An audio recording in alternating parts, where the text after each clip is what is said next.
जिस बेटी को बाप ने बेच दिया 7 लाख में, लेकिन 5 साल बाद जब बेटी डीएम बनकर घर आई, फिर जो हुआ जानकर आपके पैरों तले ज़मीन खिसक जाएगी। क्या कोई बाप अपनी ही बेटी को पैसों के लिए बेच सकता है? और अगर वह बेटी सालों बाद कलेक्टर बनकर घर आए तो क्या होगा? पटना के एक गांव के गरीब किसान रघुवीर के घर जब बेटी सोनाक्षी का जन्म हुआ तो उसकी मां गंगा के आंखों में आंसू थे, लेकिन वह खुशी के आंसू नहीं थे। गांव में बेटियों को बोझ समझा जाता था। जब सोनाक्षी पैदा हुई तो किसी ने घर आकर बधाई नहीं दी बल्कि ताने दिए, अब तेरा भाग्य और खराब हो गया, बेटी पालना आसान नहीं है। रघुवीर पहले से ही गरीबी से जूझ रहा था। वह चाहता था कि उसके घर बेटा पैदा हो जो उसका नाम आगे बढ़ाए और बुढ़ापे में सहारा बने, लेकिन बेटी होने से उसके सपने टूट गए। उसने कभी सोनाक्षी को प्यार से नहीं देखा, ना ही उसे गोद में उठाया, लेकिन माँ अपनी बेटी से बेहद प्यार करती थी। लेकिन रघुवीर की बेरुखी उसे चुभती थी। समय बीतता गया, गरीबी की मार बढ़ती गई। रघुवीर के पास खेती के लिए पर्याप्त जमीन नहीं थी। वह दूसरों के खेतों में मजदूरी करता, लेकिन इतनी कमाई नहीं थी कि परिवार का पेट भर सके। कर्ज बढ़ता जा रहा था। साहूकार रोज दरवाजे पर आकर ताने मारते, अगर कर्ज नहीं चुका सकते तो कुछ बेचो, लेकिन बेचने को कुछ नहीं था। इसी बीच जब सोनाक्षी 12 साल की हुई तो गांव के अमीर जमींदार बृजमोहन ने रघुवीर के सामने एक ऐसा प्रस्ताव रखा जिसने इंसानियत को शर्मसार कर दिया। उसने कहा, मुझे सोनाक्षी पसंद है, मैं इसे 7 लाख में खरीदने को तैयार हूँ, तेरी सारी गरीबी खत्म हो जाएगी। रघुवीर के लिए यह प्रस्ताव एक सुनहरा मौका था। उसने कभी अपनी बेटी से प्यार ही नहीं किया था। अब उसे एक ऐसी चीज़ लगने लगी जिससे वह अपना कर्ज चुका सकता था। सोनाक्षी की माँ ने बहुत रोका, गिड़गिड़ाया, लेकिन रघुवीर नहीं माना। वह एक ही बात कहता रहा, गरीबी में बेटी बोझ होती हैं, इसके बदले मुझे 7 लाख मिल रहे हैं, इससे अच्छा क्या हो सकता है। और एक दिन रघुवीर ने सोनाक्षी को बृजमोहन के हवाले कर दिया। एक पिता ने अपनी ही बेटी को पैसे के लिए बेच दिया।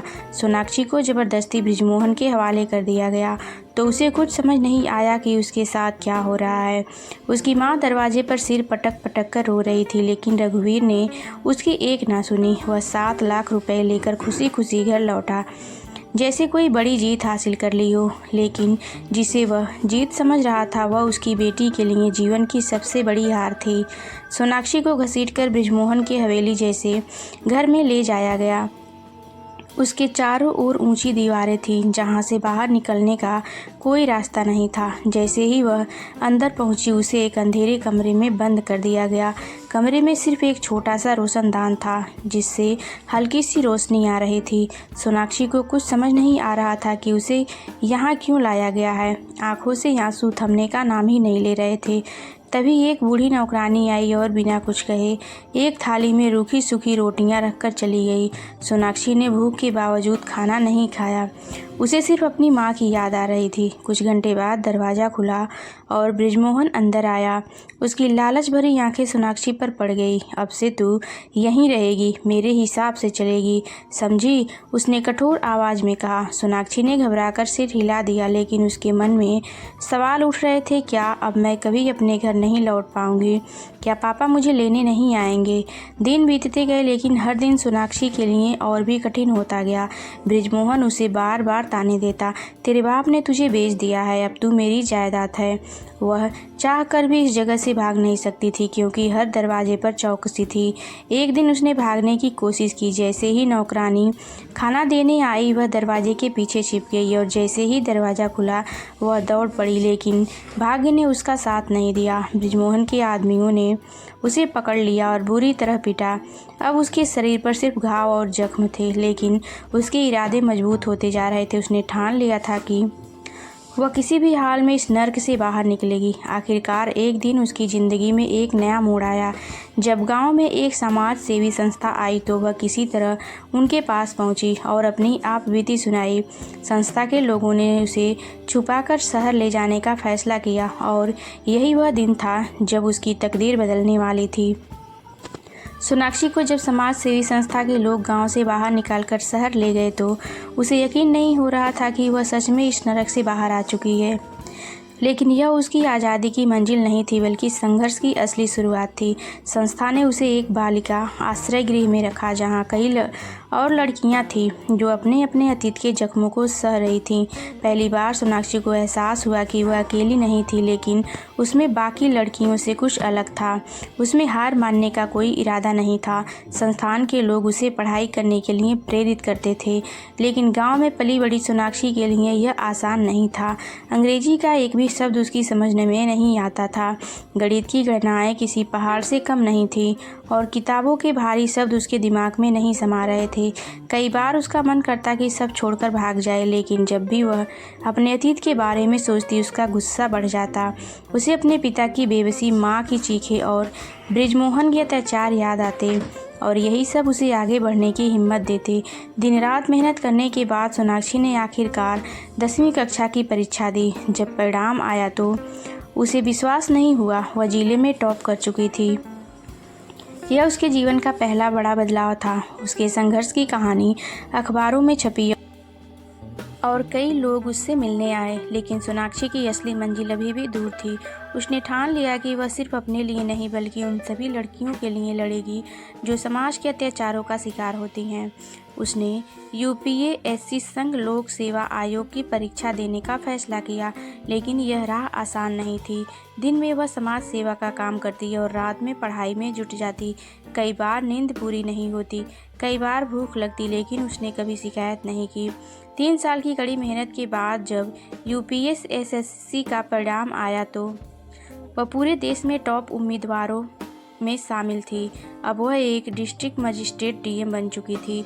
जिस लड़की को उसके पिता ने 7 लाख में बेच दिया था, आज वही करोड़ों की अधिकारी बन चुकी थी। अब वक्त था अपने अतीत का सामना करने का। उसे अपने गांव लौटना था, लेकिन इस बार एक मजबूर लड़की बनकर नहीं, बल्कि एक ताकतवर अधिकारी बनकर।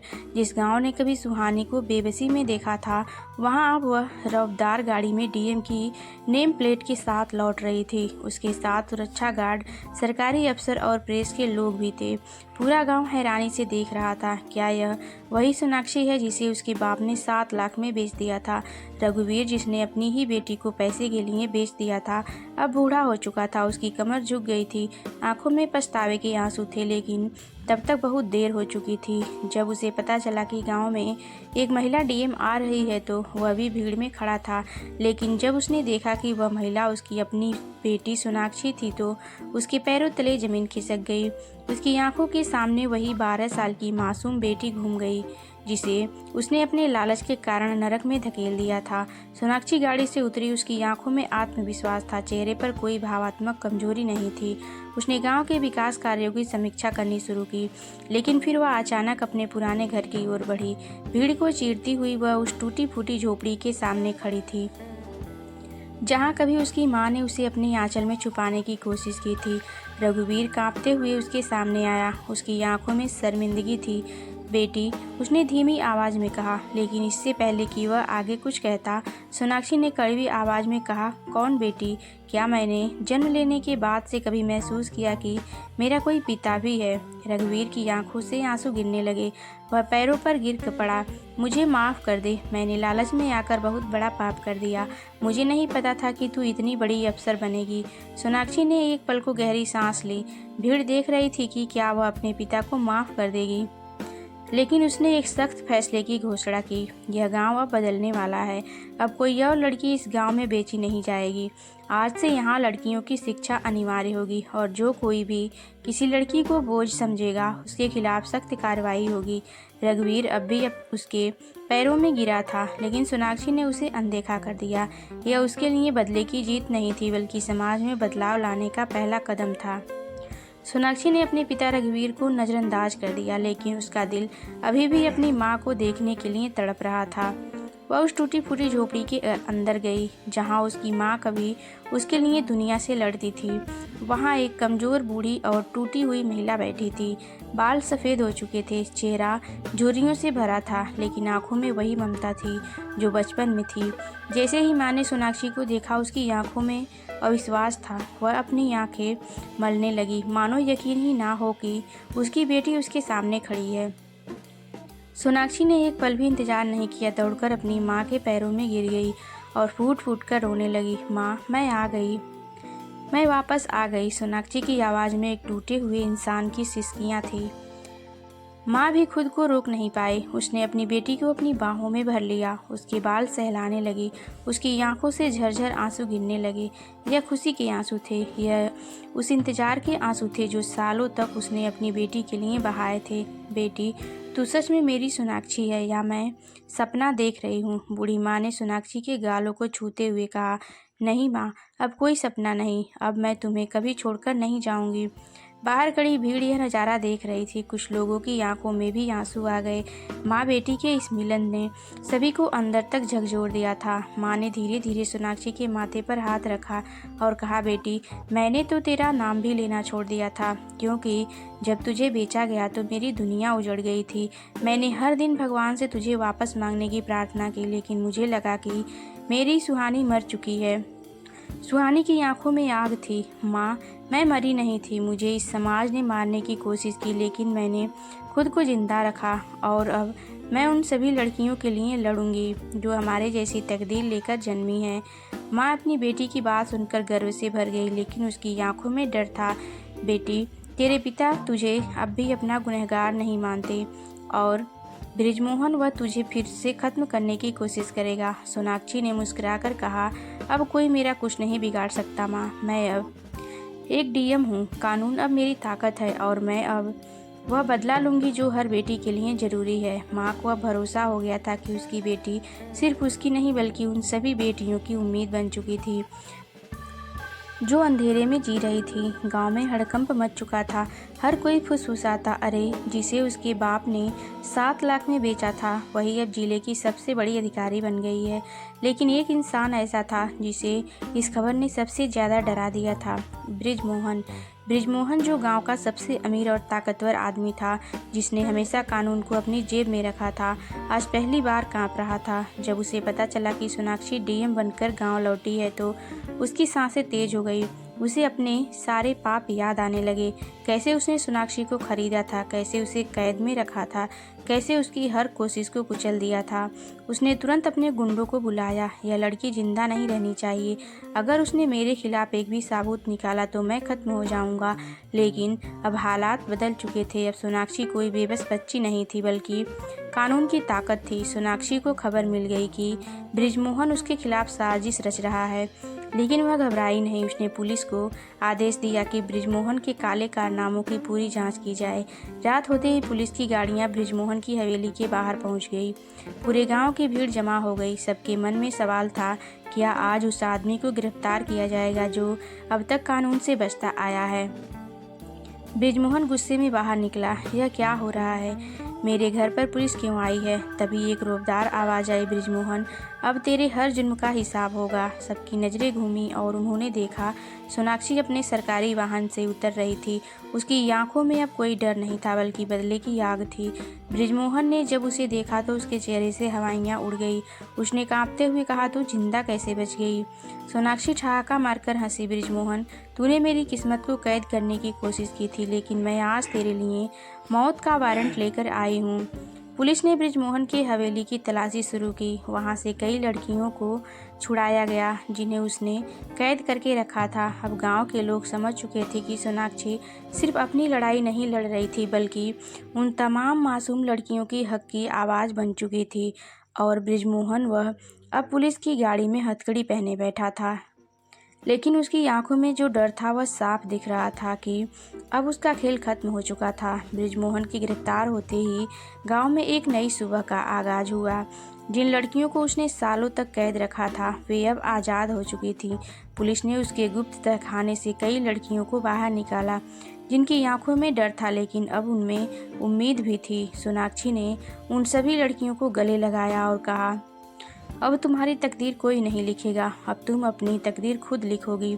गांव की औरतें जो अब तक घरों में दबी कुचली जिंदगी जी रही थी आज पहली बार बाहर निकली। वे सोनाक्षी को देख रही थी जो अब उनके लिए सिर्फ एक डीएम नहीं बल्कि एक प्रेरणा थी। गांव के बुजुर्ग भी चौंक गए थे। जिसे एक बाप ने बेचा था आज वही पूरे गांव की बेटियों का भविष्य संवार रही है। लेकिन सोनाक्षी को पता था कि सिर्फ बृजमोहन को गिरफ्तार करना काफ़ी नहीं था।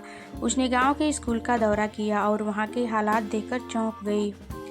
लड़कियों की पढ़ाई लगभग बंद थी, शिक्षक अपने काम में लापरवाही बरत रहे थे और लड़कियों को स्कूल भेजने की बजाय खेतों में काम कराया जा रहा था। सोनाक्षी ने तुरंत सख्त आदेश दिए, गांव की हर लड़की को शिक्षा मिलेगी। हर परिवार को यह समझना होगा कि बेटी कोई बोझ नहीं बल्कि समाज की सबसे बड़ी ताकत है। उसने सरकार से गांव में एक महिला विद्यालय और एक ट्रेनिंग सेंटर खोलने की सिफारिश की, जहां लड़कियों को पढ़ाई के साथ साथ आत्मरक्षा की ट्रेनिंग भी दी जाएगी। गांव में बदलाव दिखने लगा। जिन लड़कियों को घर से बाहर निकलने की इजाज़त नहीं थी, अब वे स्कूल जाने लगी। जिन माँ को अपनी बेटियों के भविष्य की चिंता थी, अब वे गर्व से अपनी बेटियों को पढ़ने भेजने लगी। लेकिन यह बदलाव सिर्फ गांव तक सीमित नहीं रहा। सोनाक्षी की कहानी पूरे देश में फैल गई। अखबारों में सुर्खियां बनी, जिस बेटी को बेचा गया था वही बेटियों का भविष्य संवार रही है। कई समाज सेवी संस्थाएं आगे आई और गांव को विकसित करने में मदद करने लगी। सोनाक्षी ने अपने गांव के नाम पर एक बेटी बचाओ केंद्र स्थापित किया, जहां उन सभी लड़कियों को सुरक्षा और शिक्षा दी जाती जो समाज में शोषण का शिकार हुई थी। अब गांव की हर लड़की के मन में एक ही सपना था, हम भी सोनाक्षी दीदी की तरह बनेंगे। और यह देखकर सोनाक्षी को एहसास हुआ कि उसका संघर्ष सिर्फ उसका नहीं था बल्कि हर उस लड़की का था जो किसी न किसी रूप में समाज के अत्याचार का शिकार हुई थी। सोनाक्षी का संघर्ष अब सिर्फ गांव तक सीमित नहीं था, उसकी कहानी पूरे देश में फैल चुकी थी। न्यूज़ चैनल पर उसकी बहादुरी की चर्चा हो रही थी, सोशल मीडिया पर उसकी कहानी वायरल हो चुकी थी और लोग उसे आयरन लेडी कहने लगे थे। सरकार ने भी उसकी मेहनत को पहचाना। एक दिन उसे राष्ट्रपति भवन से बुलाया आया। वह पूरे सम्मान के साथ राष्ट्रपति से मिली। वहां उसे नारी शक्ति पुरस्कार से सम्मानित किया गया। जब वह स्टेज पर खड़ी हुई तो लाखों लोगों ने तालियां बजाई। राष्ट्रपति ने कहा, सोनाक्षी सिर्फ एक नाम नहीं बल्कि हर उस लड़की की ताकत है जो समाज के बंधनों को तोड़कर आगे बढ़ना चाहती है। सोनाक्षी ने आंखों में आंसू लिए पुरस्कार लिया, लेकिन ये आंसू कमजोरी के नहीं बल्कि जीत के थे।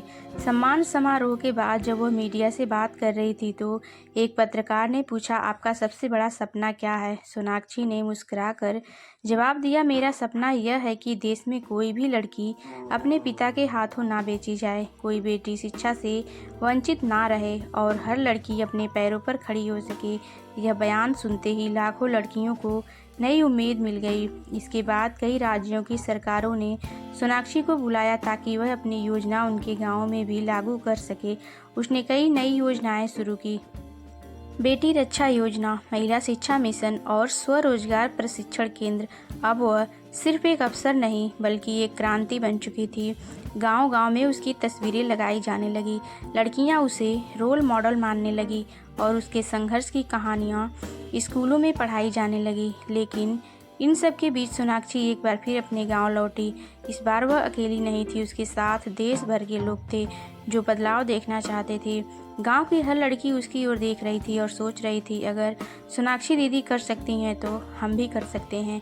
गांव की हर गली में सोनाक्षी के नाम के चर्चे थे, लेकिन एक इंसान था जो इन सब बातों से खुद को अलग कर चुका था, रघुवीर जिसने अपनी ही बेटी को 7 लाख में बेच दिया था, अब गांव में सबसे तुच्छ इंसान बन चुका था।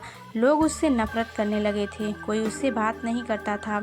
उसके लिए गांव में कोई इज्जत नहीं बची थी। वह अकेला, बीमार और टूटा हुआ इंसान बन चुका था। जब उसे पता चला कि सोनाक्षी को राष्ट्रपति द्वारा सम्मानित किया गया है तो उसके पैरों तले जमीन खिसक गई। उसे एहसास हो गया था कि उसने कितनी बड़ी गलती की थी। लेकिन अब वक्त बहुत आगे निकल चुका था। एक दिन जब सोनाक्षी गांव में महिलाओं के लिए नए स्कूल का उद्घाटन कर रही थी तो वह दूर खड़ा सब देख रहा था। उसकी आंखों में पश्चाताप था, लेकिन वह जानता था कि अब वह कुछ भी कर ले तो भी सोनाक्षी उसे कभी माफ़ नहीं करेगी। तभी अचानक वह सोनाक्षी के सामने आ गया।